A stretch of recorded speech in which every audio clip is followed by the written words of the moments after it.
You know, music is all about passion. With Peavey, we've been in business now since 1965, and the passion is still there. We've been very fortunate to have 43 years to evolve under the same ownership and management. We have amassed all this experience, and experience sometimes doesn't teach you what to do, but it kind of teaches you what not to do.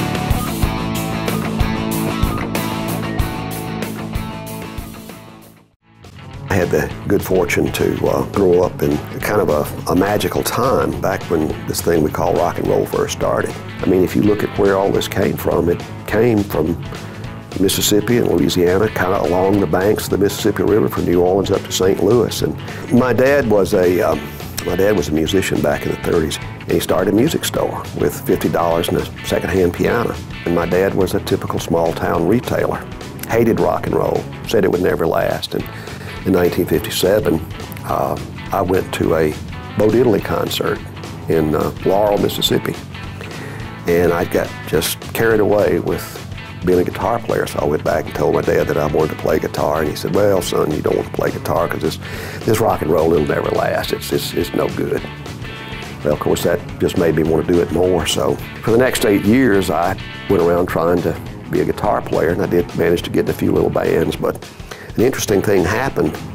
Every band I got in, they needed gear. And when I was in high school, I took every shop course I could. I had machine shop, I had basic electricity, advanced electricity, and I could run a lathe, a milling machine, a metal shaper, surface grinder, and if somebody wanted a tremolo mechanism, give me a block of brass or aluminum or steel in a couple of hours. And so easy for me, I thought everybody knew how to do it. So on the way, I did find out what I am talented at, and it's building things. I've always been able to build things, and looking back, I used to win science fairs, I used to win model airplane contests, and it certainly wasn't because I was smart, it was because I was good at building things with my hands.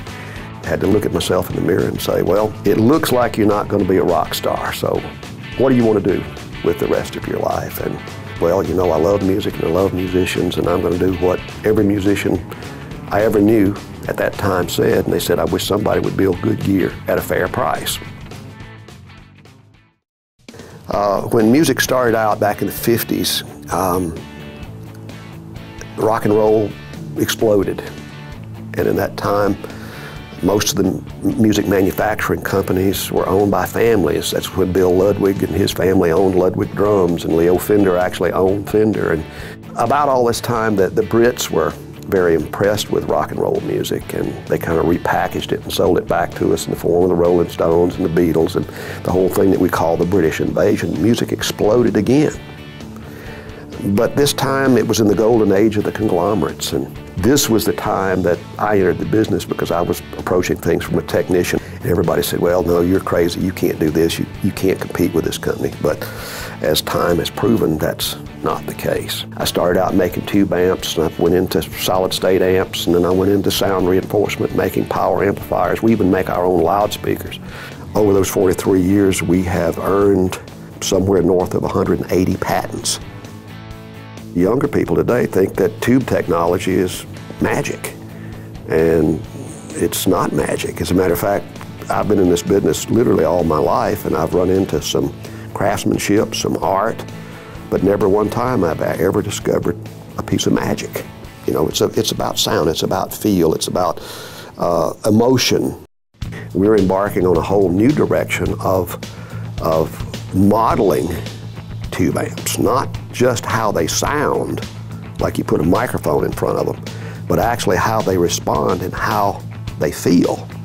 Our new Viper amplifiers are that way, and in the Viper we use a very interesting combination of analog technology and digital technology. We call it appropriate technology because, quite honestly, to get the effect, I could care less whether it's analog or digital. I'm looking for the best sound. And the Revolver software, I believe, represents the future because for the first time, a player can actually go in and design his own amplifier.